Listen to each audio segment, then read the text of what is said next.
जय हिंद दोस्तों, मैं सतीश स्वागत करता हूं आपके channel exam practice with Satish में। तो केवीएस पेडागॉजी एमसीक्यू सीरीज़ का ये अगला वीडियो, इसमें लगभग 20 क्वेश्चंस की हम प्रैक्टिस करेंगे और उम्मीद है आपको ये वीडियो काफ़ी पसंद आएगी।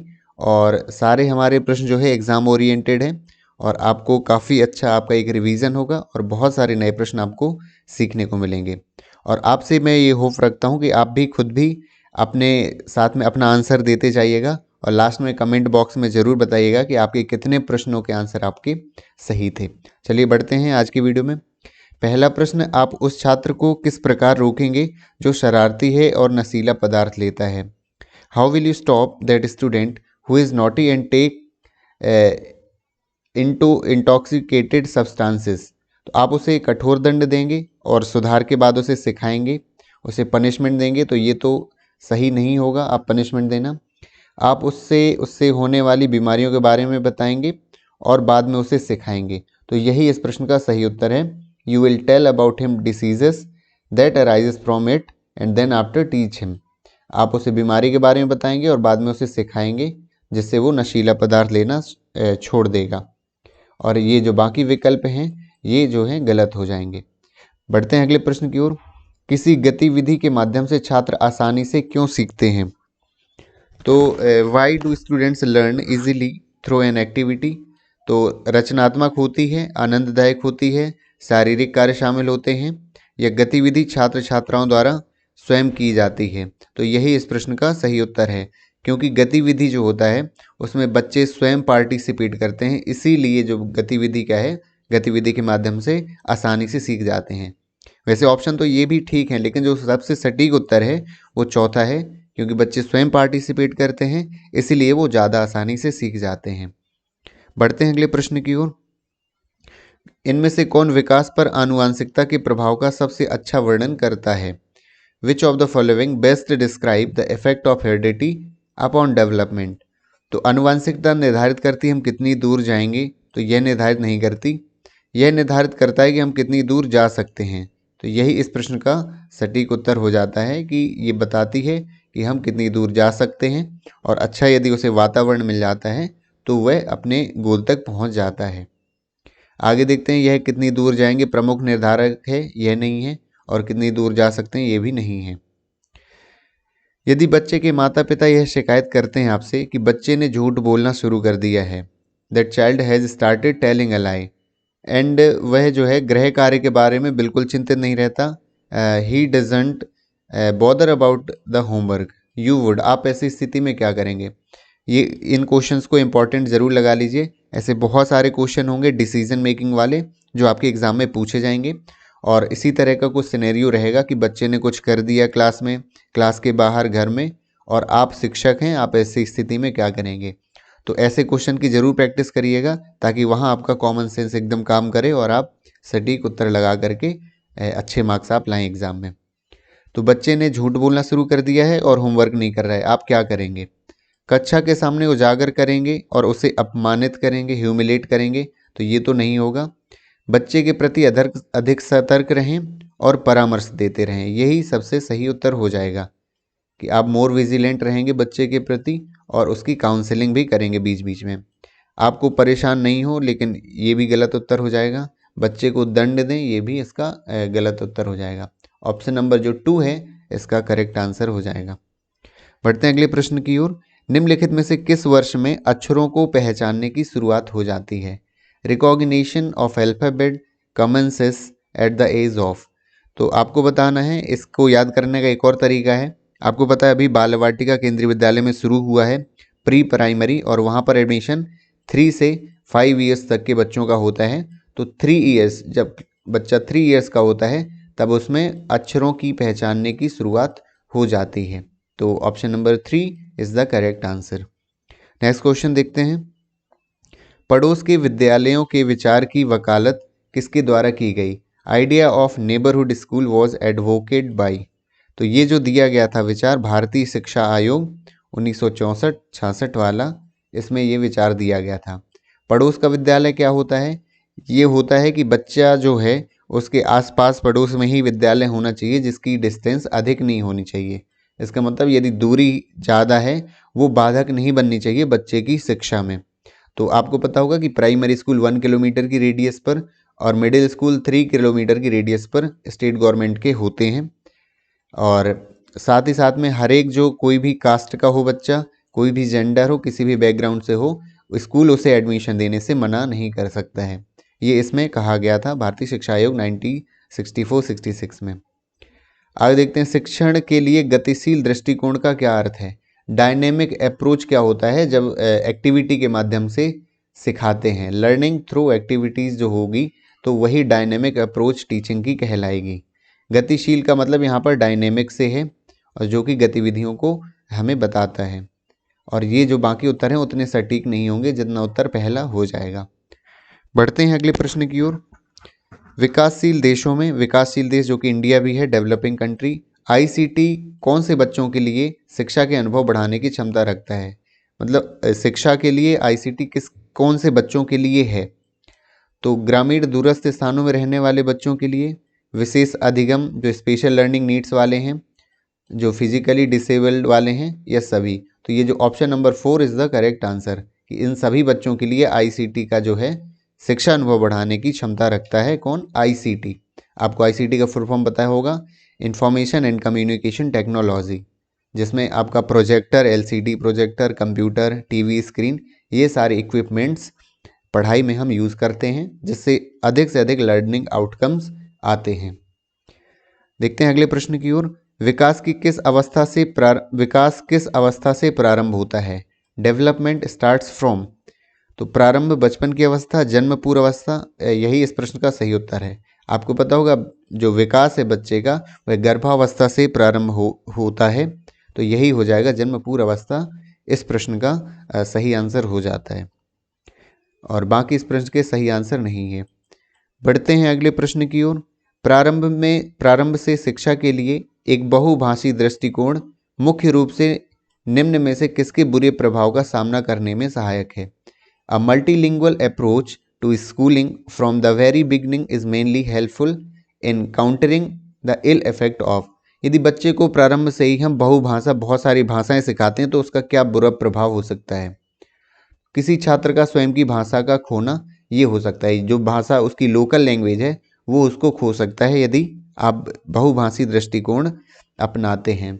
एनईपी जो न्यू एजुकेशन पॉलिसी है, राष्ट्रीय शिक्षा नीति जो है 2020, उसमें भी कहा गया है कि बच्चे को प्रारंभिक शिक्षा उसकी मदर टंग या मातृभाषा में ही देना चाहिए, जिससे बच्चों का और अधिक लर्निंग आउटकम्स निकलता है।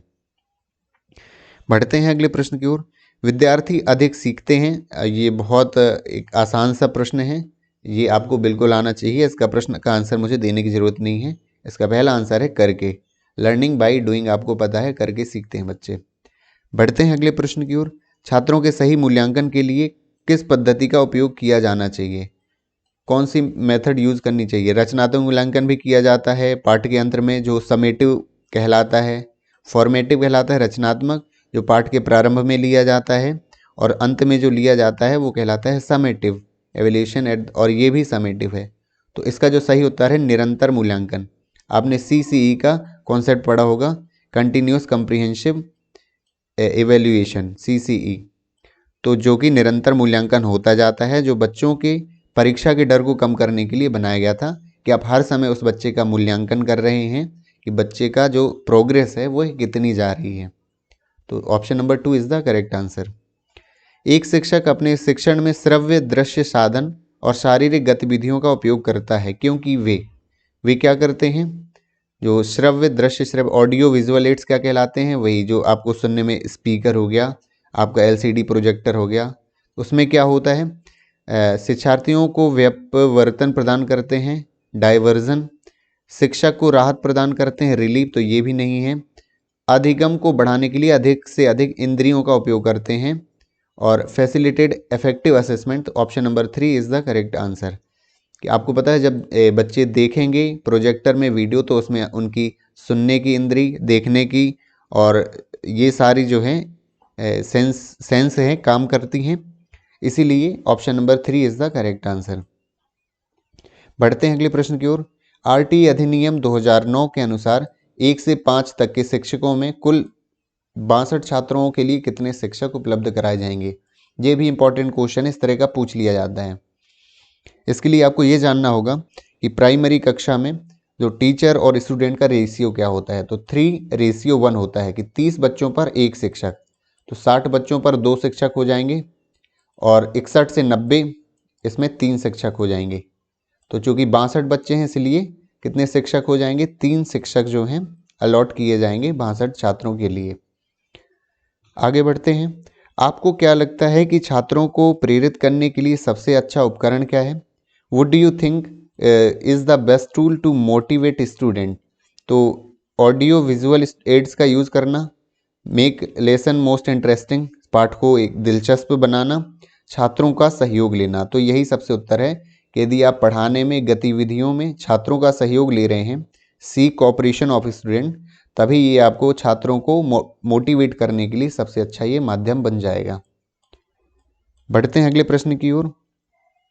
पर्यटन स्थल की यात्रा के दौरान आप एक टूर पर गए हो बच्चों को लेकर के, आपका एक छात्र एक बुजुर्ग महिला के साथ दुर्व्यवहार करता है, मिसबिहेव करता है, आपका एक स्टूडेंट किसी महिला के साथ वहाँ पर, आप क्या करेंगे वहाँ पर? उसकी गलती को स्वीकार नहीं करेंगे क्योंकि आप बहुत एक प्रतिष्ठित स्कूल से हैं, तो ये तो बिल्कुल गलत हो जाएगा। महिला से आप बहस करेंगे, पुलिस बुलाने के लिए कहेंगे, आर्ग्यू करेंगे, ये भी बिल्कुल गलत उत्तर है।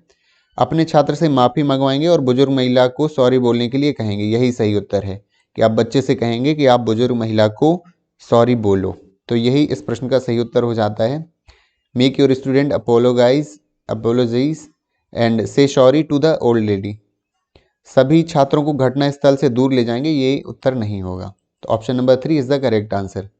व्यक्तिगत ध्यान शिक्षा के लिए वांछनीय माना जाता है।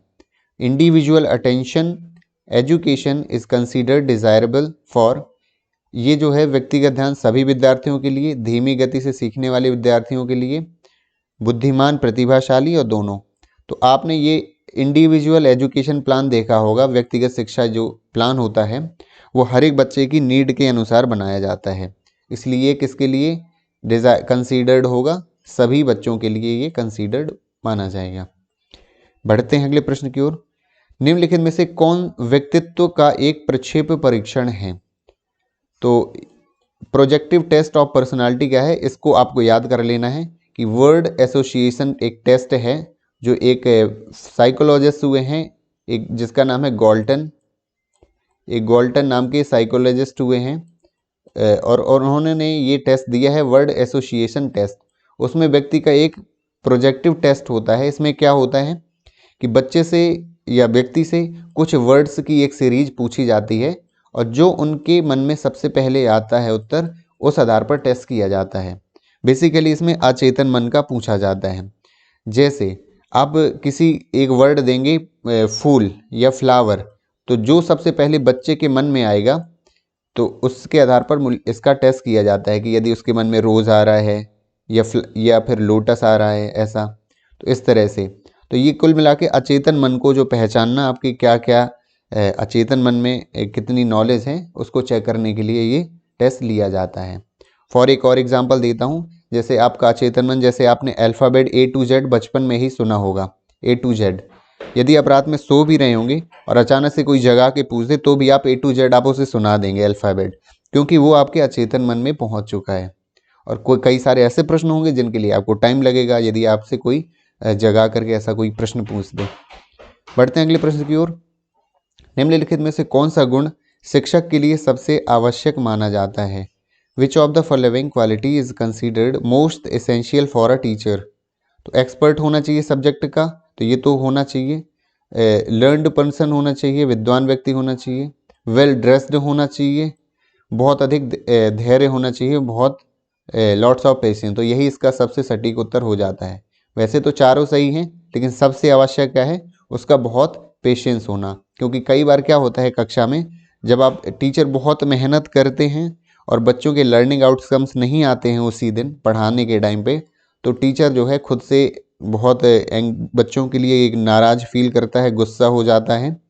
तो उसमें पेशेंस होना चाहिए, उसको ये समझना चाहिए कि बच्चे की जो लर्निंग नीड है और जो बच्चे का सीखने का स्तर है वो अलग अलग होता है, तो बच्चों को सीखने में अलग अलग समय भी लगता है, इसलिए बच्चों को क्या है, पेशेंस होना चाहिए बहुत अधिक।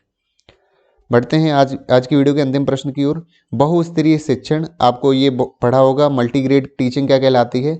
जब एक शिक्षक एक से अधिक कक्षाओं को एक साथ पढ़ाता है, जब टीचर्स नहीं रहते, अवेलेबिलिटी नहीं रहती, उसे आपको मल्टीग्रेड टीचिंग कहते हैं। उसकी त्रुटि क्या है, ड्रॉबैक्स क्या है उसके। सीखने वालों पर अधिक जिम्मेदारी डालता है, अनुशासनहीनता पैदा करता है, व्यक्तिगत रूप से कम ध्यान देने की अनुमति देता है। बिल्कुल, यह बिल्कुल सही उत्तर हो जाएगा, क्योंकि जब वो एक से अधिक क्लासों को पढ़ाएगा उस टाइम पर वह इंडिविजुअल जो अटेंशन बच्चों को देता है, एक एक बच्चे को, वो नहीं दे पाएगा। तो यही मेजर एक ड्रॉबैक है मल्टीग्रेड टीचिंग का। तो उम्मीद है आपको ये वीडियो काफ़ी पसंद आई होगी। मैं लगातार MCQ सीरीज़ ला रहा हूँ और कोशिश कर रहा हूँ कि आपका अधिक से अधिक रिवीजन करा दूँ। नए किसी भी तरह से अलग अलग रिसोर्सेज से नए नए क्वेश्चन लाता हूँ, ताकि आप इतने क्वेश्चंस की प्रैक्टिस कर लें, मैक्सिमम क्वेश्चंस की, ताकि जब आप एग्ज़ाम में आप बैठें तो वहाँ पर कोई क्वेश्चन ऐसा ना लगे आपको कि आपने क्वेश्चन पढ़ा नहीं है, और आप ज़्यादा से ज़्यादा पेडागॉजी वाले पोर्शन में अपना मार्क्स ला पाएँ। तो यदि आपको वीडियो हमारी पसंद आती हैं, ज़रूर हमारी वीडियोस को लाइक करिए, उससे हम मोटिवेट होते हैं। अपने दोस्तों को शेयर करिए वीडियो, ताकि वो भी पेडागॉजी पोर्शन का लाभ उठा सकें। और मैं हर एक वीडियो की जो PDF है अपने टेलीग्राम चैनल में अपलोड कर देता हूं, जिसकी लिंक डिस्क्रिप्शन में दी हुई है, आप टेलीग्राम चैनल ज्वाइन कर सकते हैं। तो मिलते हैं अगले वीडियो में, तब तक के लिए thank you so much for watching this video.